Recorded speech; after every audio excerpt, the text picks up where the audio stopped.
달은 우리 가정의 달로 가정을 주제로 삼고 설교를 하려고 합니다.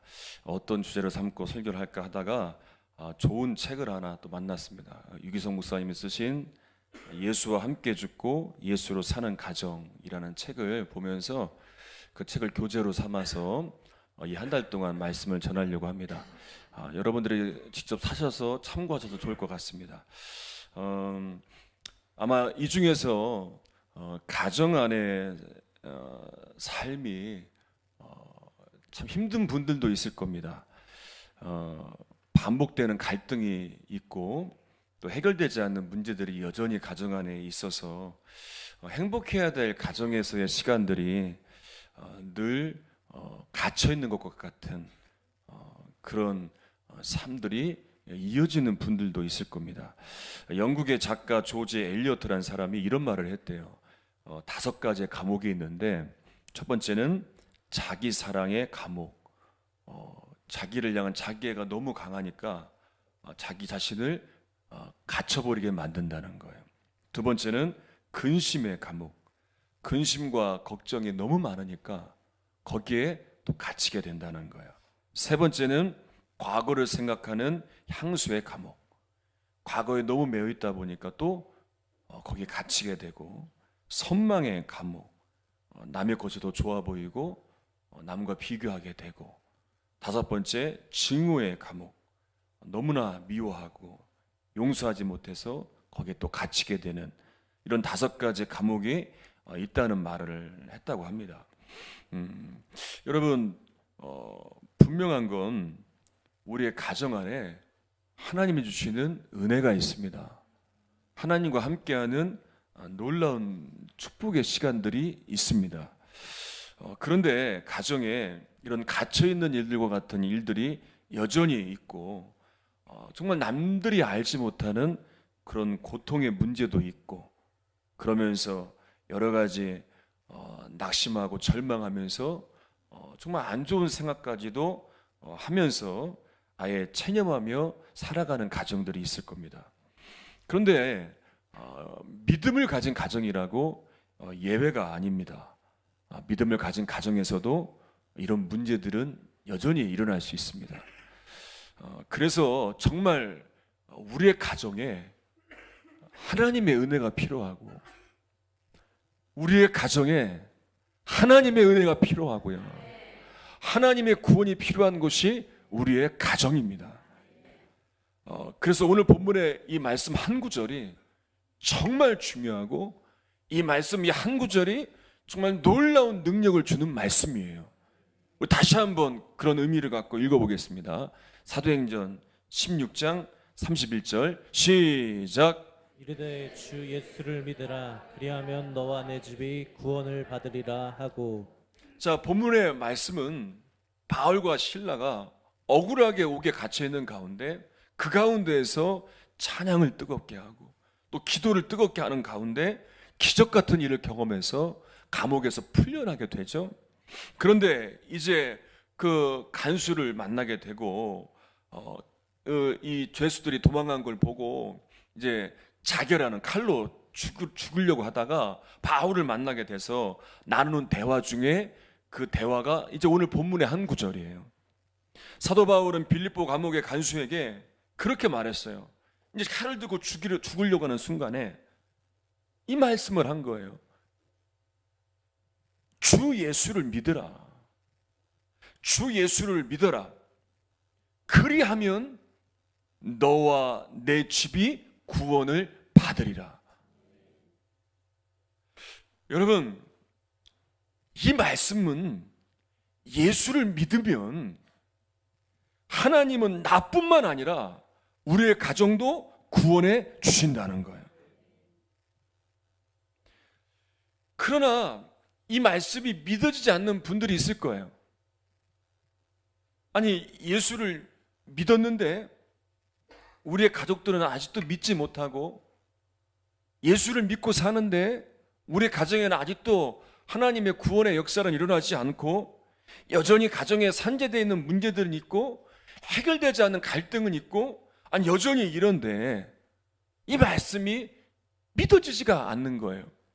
그런데 이 말씀에서 보는 바와 같이 여러분, 구원의 조건은 간단해요.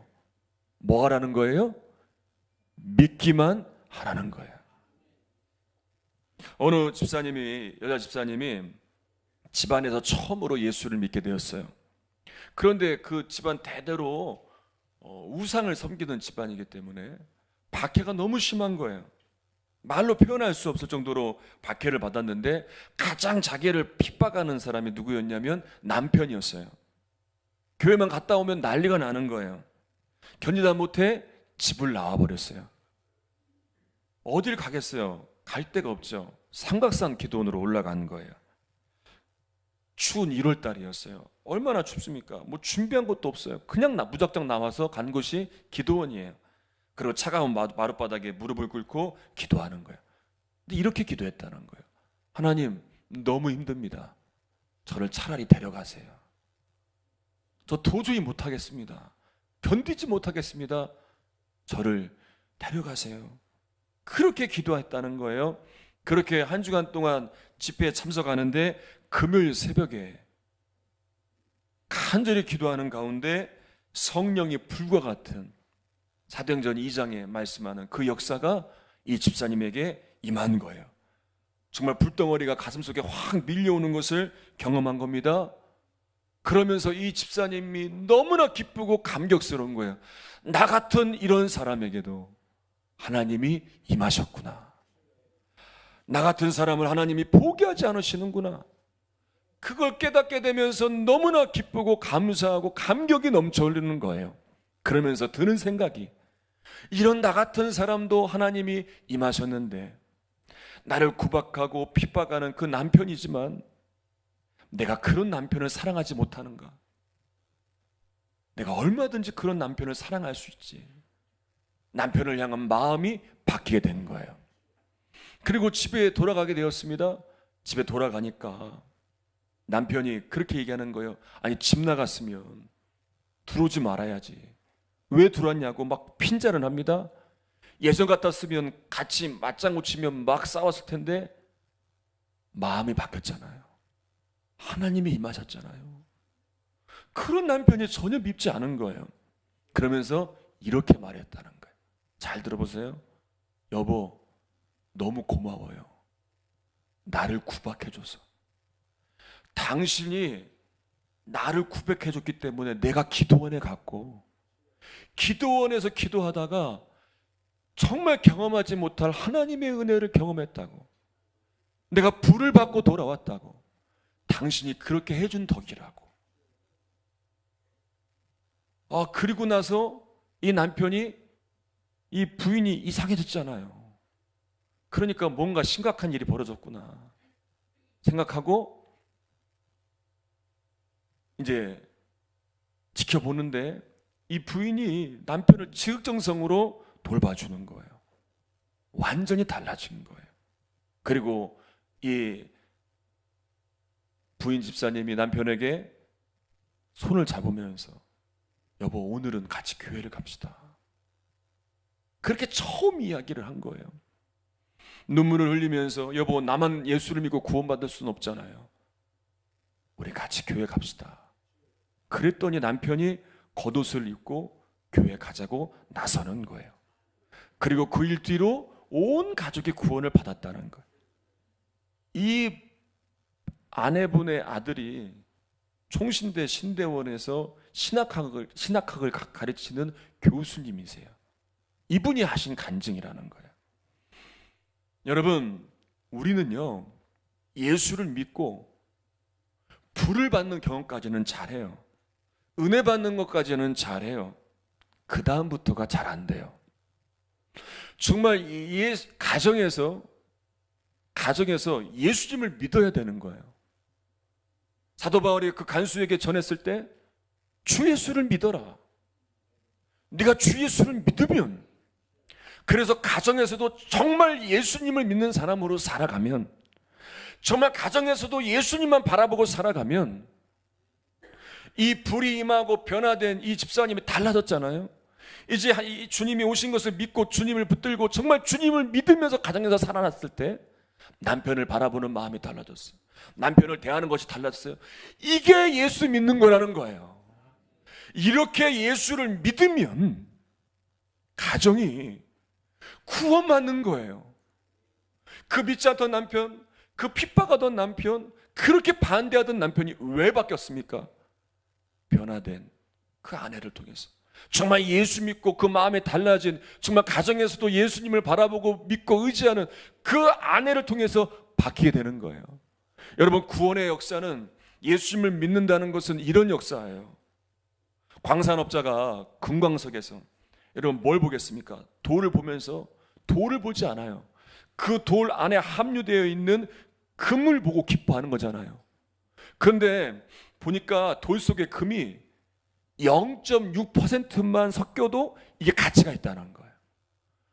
얼마나 적은 수치입니까? 그런데 그 큰 돌 가운데서 그 작은 함량되어 있는 그것을 보고 그것을 캐내면서 그것을 발견하고 기뻐하는 거예요. 여러분, 우리가 바라봐야 할 것이 이거예요. 우리도 믿음의 눈을 가지고 내 안에 예수님이 임하셨음을 믿고, 내가 가정에서도 예수님이 우리의 가정을 이끄심을 믿고 더 믿음으로 예수님을 붙들고 나아갈 때 나만 구원받는 것이 아니라 우리의 가정도 구원받고 우리의 가정에도 변화되는 역사가 일어나는 거예요. 그렇다면 이 중에서 그런 분들이 있을 거예요. 아니, 그러면 우리 가족들은 다 구원받았는데, 다 우리 가족들은 구원받았는데 이거 상관없지 않습니까? 라고 말할 수 있어요. 그런데 여러분, 분명히 알아야 될 게 있어요. 그냥 교회에 나오는 것만으로 안 돼요. 교회에 나오는 것만 되는 것이 아니라 정말 가정에서도 예수님을 믿는 사람으로 바뀌어야 돼요. 그래서 예수님께서 그렇게 말씀하셨어요. 마태복음 7장 21절입니다. 우리 같이 한번 읽어보겠습니다. 시작. 나더러 주여 주여 하는 자마다 다 천국에 들어갈 것이 아니요 다만 하늘에 계신 내 아버지의 뜻대로 행하는 자라야 들어가리라. 여러분, 예수님이 분명히 말씀하셨습니다. 예수님께서 예수님의 능력으로, 예수님의 이름으로 능력을 행하였어요. 예언하고 귀신을 내쫓았어요. 그런데 내가 너를 알지 못한다 라는 말을 들을 수 있다는 거예요. 요한계시록 3장에 보면 이런 말씀이 있어요. 3장 1절로 2절 읽겠습니다. 시작. 사대교회의 사자에게 편지하라. 하나님의 일곱 영과 일곱 별을 가지신 이가 이르시되 내가 내 행위를 아노니 내가 살았다 하는 이름은 가졌으나 죽은 자로다. 너는 일깨어 그 남은 바 죽게 된 것을 굳건하게 하라. 내 하나님 앞에 내 행위에 온전한 것을 찾지 못하였노니. 자, 예수님께서 사대교회를 가르쳐 뭐라고 말씀하셨냐면 살았다 하는 이름은 가졌어요. 그런데 실상은 뭐예요? 죽은 자다. 사대교회는 다른 교회나 사람들로부터 살아있는 교회다, 하나님께 열정 있는 교회다, 아마 칭찬과 인정을 받았을 거예요. 주변으로부터는 인정을 받았어요. 칭찬을 받았어요. 그런데 주님 보시기에는 너무나 달랐어요. 주님 보시기에는 영적으로 죽은 교회였어요.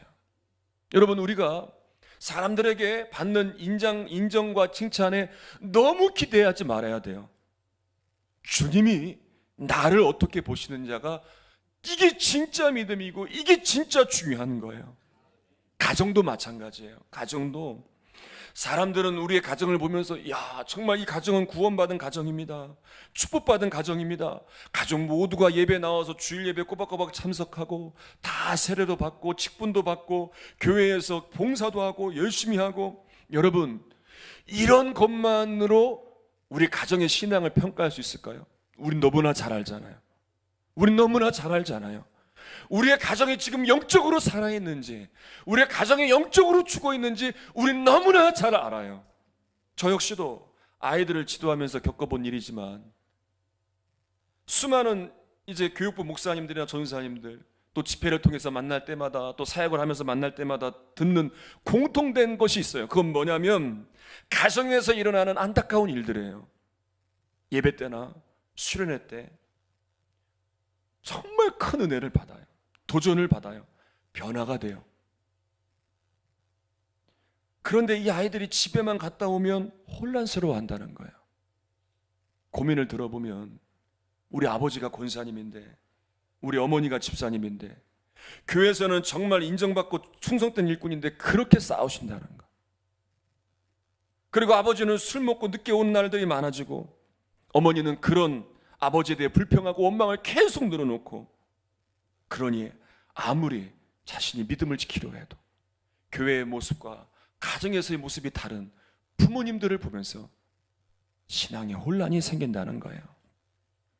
여러분, 우리의 가정이 진짜 구원받은 가정이라면 우리가 가정에서 어떻게 하느냐가 중요합니다. 우리가 가정에서 주님을 바라보지 못하면, 우리가 예배 때는 그럴듯하게 앉아있지만 우리가 적당하게 봉사도 하고 있고 우리가 여러 가지 하나님 앞에 하는 일들은 있을지 모르겠지만, 가정에서 주님을 바라보지 않는다면 가족끼리도 용서하지 못할 것이고, 가정의 문제로 염려만 할 것이고, 예수님을 바라보지 못하면 속상한 마음들이 여전히 있을 것이고, 원인 모르는 허탈감에 사로잡히게 될 것이고, 우울할 것이고, 죄책감에 사로잡힐 것이고, 신경질이 나고 짜증이 날 것이고, 혼란스러운 마음이 가득할 거예요. 그런데 더 심각한 게 있어요. 그게 뭔지 아세요? 이런 마음 가운데, 예수를 바라보지 못하고 무너진 내 마음 가운데 우리의 가정에 죄가 틈탄다는 거예요. 여러분, 이 죄가 뭘 하는지 아십니까? 우리의 가정을 망가뜨려요. 우리의 가정에 갈등을 일으켜요. 우리의 가정의 관계를 깨뜨려 버려요. 하나님은 우리의 가정을 통해서 축복을 주시기를 원하시고 살리시기를 원하시고 자자손손 이어지는 하나님의 복을 주신다고 분명히 약속해 주셨는데, 이걸 해방하고 깨뜨려 버려요. 로마 제국이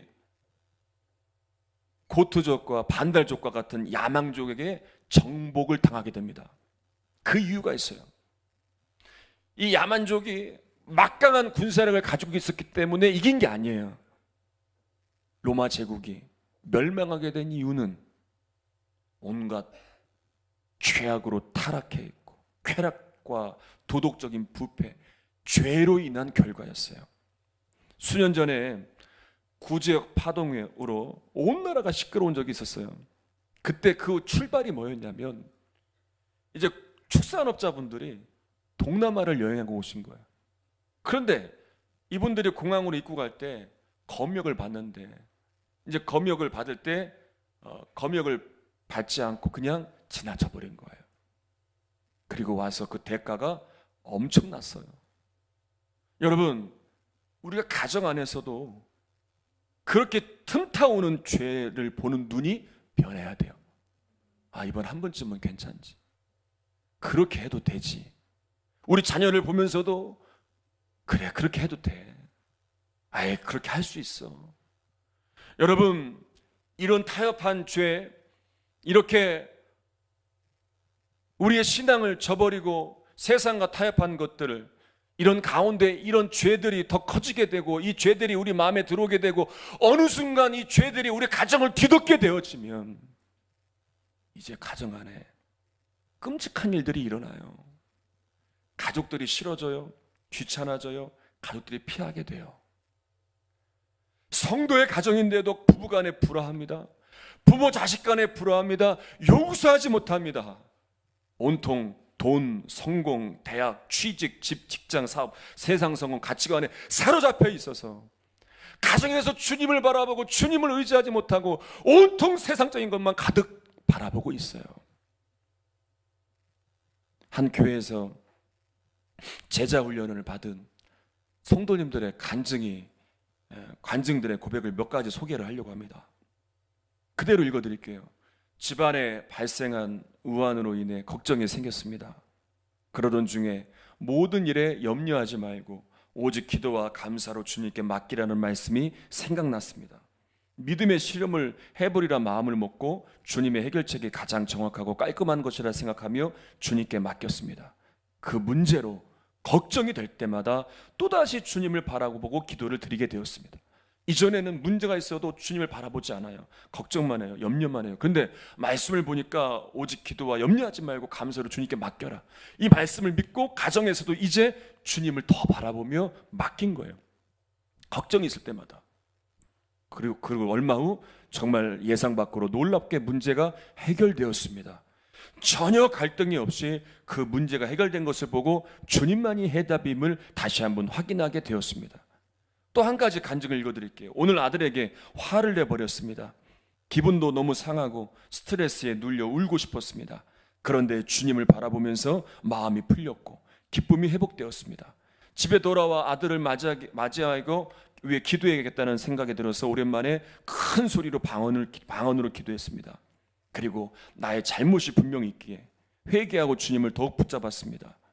그리고 아들이 돌아왔을 때 아들에게 엄마가 어른인데 너를 이해하지 못하고 감정적으로 했구나, 미안하다라고 사과했습니다. 그런데 아이가 보니까 몸이 안 좋아 보였습니다. 열을 재보니 40도에 육박하게 되었고, 알고 보니까 감기 때문에 증세가 심각한 거였고, 아이가 그렇게 징징거리고 말을 안 들었던 이유가 감기 때문이었음을 알고 더욱 미안한 마음이 들었습니다. 안 그래도 아픈 아이를 더 아프게 해버린 것입니다. 또 한 가지요, 남편은 어느덧 원수 같은 존재가 되었고 아이만 보면 짜증부터 납니다. 그런데 가정에서 주님을 바라보면서 남편에게 순종하고 싶은 마음이 들었고 아이가 다시 사랑스러워 보입니다. 주님 안에서 기도하며 고민하니 주님은 처음에 옳지 못했던 마음을 주님이 보시기에 가장 좋은 옳은 마음으로 바꿔주시고 메마른 마음을 부드러운 마음으로 바꿔주셨습니다. 여러분, 우리의 가정은 가장 행복한 공간이 돼야 돼요. 우리 가족들과 있을 때에는 가장 행복한 시간이 되어야 돼요. 왜냐하면 하나님이 그걸 원하세요. 그래서 부부가 만나게 하셨고 자손들을 허락하셨고 그 안에서 하나님이 주시는 은혜와 복을 누리도록 인도해 주셔요. 그런데 중요한 게 있습니다. 그건 뭐냐면 가정 안에 있는 문제 해결이 먼저가 아니에요. 늘 말씀을 드리지만 저 사람이 안 변하기 때문에 그런 게 아니란 말이에요. 저 사람이 나를 힘들게 하기 때문에 그런 게 아니에요.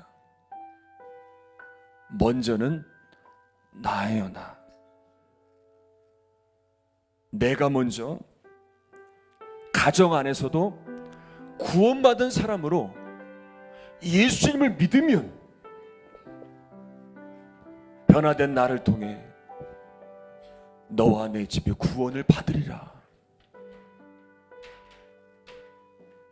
주 예수를 믿으라. 그리하면 너와 내 집이 구원을 받으리라. 여긴 다른 게 없어요. 예수님을 믿으라는 거예요. 가정에서도 예수님을 믿고 예수님을 바라보라는 거예요. 그러면 주님이 이 가정의 구원의 역사를 이루시겠다는 거예요. 여러분, 가정에서도 예수님을 믿으시길 바랍니다. 가정에서도 예수님께 더 맡기시기를 바랍니다. 정말 예수님을 믿고 변화된 여러분들을 통해 가정의 구원의 역사가 계속되어지기를 주님의 이름으로 축원합니다. 우리 함께 찬양합니다.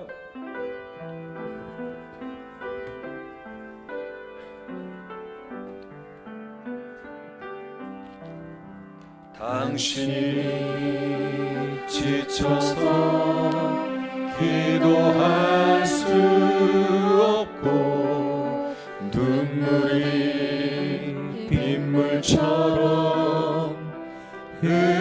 흘러내릴 때 주님은 아시네. 당신의 약함을 사랑으로 돌봐주시네.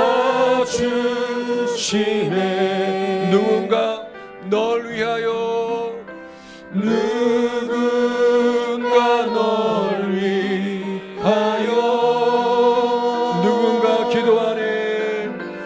누군가 기도하네.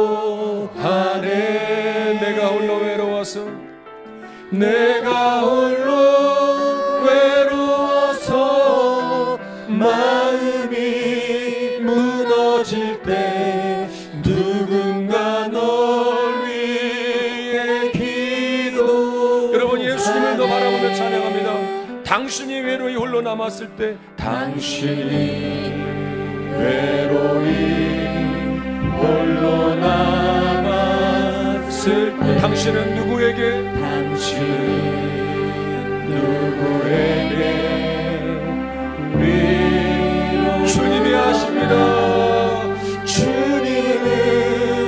아시네 당신의 마음을 그대 홀로 잊지 못하는 누군가 널 위하여 누군가 널 위하여 누군가 기도하네 누군가 기도하네 내가 홀로 외로워서 내가 홀로 외로워서 마음이 무너질 때 누군가 널 위해 기도하네 여러분 손을 가슴에 얹고 찬양합니다. 누군가 널 위하여 누군가 기도하네 누군가 기도하네 내가 홀로 외로워서 마음이 무너질 때 누군가 널 위해 기도하네 여러분 눈을 감으시고 다른 거 기도하지 마세요. 우리의 가정 문제 해결해 주세요. 우리의 가족들 변화시켜 주세요. 이거 기도하지 말고 내 마음이 달라지게 하세요. 내가 가정에서도 정말 예수를 믿는 사람으로 살게 하시고 내가 가정에서도 정말 예수님을 더 바라보게 하세요. 내가 왜 이런 가정에 있어야 되나? 저 사람은 나를 왜 힘들게 하냐? 왜 이런 문제는 여전히 있냐? 여러분 피하려고만 하지 마세요. 낙심만 하지 마세요. 절망만 하지 마세요. 우리에게는 함께 하시는 주님이 계세요. 우리 가정 가운데 역사하시는 주님이 계세요. 주님을 바라보면서 내가 더 주님을 바라봅니다. 나의 마음을 변화시켜 주시옵소서. 내가 달라지게 하소서. 우리 가정에 주님이 역사해 주시옵소서. 우리 그렇게 주여 한번 부르짖고 우리 2분간만 간절히 통성으로 기도하겠습니다. 주여 살아계신 하나님 아버지 역사하시는 하나님 아버지 하나님의 은혜와 사랑에 감사와 영광을 올려드리며 주님 앞에 나아가는 귀한 성도들을 붙들어 주시옵소서. 우리의 가정 안에서 여러 가지 해결해야 될 문제가 있고 여러 가지 갈등이 있습니다. 그러나 하나님 먼저 내가 달라지기를 원합니다. 먼저 내가 변화되기를 원합니다. 정말 가정에서도 예수 믿는 사람으로 살아게 해주시옵소서. 가정에서도 정말 예수님만 바라보게 해주시옵소서. 믿음으로 우리의 가정을 바라보며 믿음으로 배우자를 바라보며 남편을 바라보며 아내를 바라보며 믿음으로 자녀들을 바라보며 믿음으로 부모를 바라보며 믿음으로 형제들을 바라보며 주님의 영광의 일들을 기대하며 주님의 구원의 역사를 사모합니다. 하나님 우리의 가정을 구원하여 주시옵소서.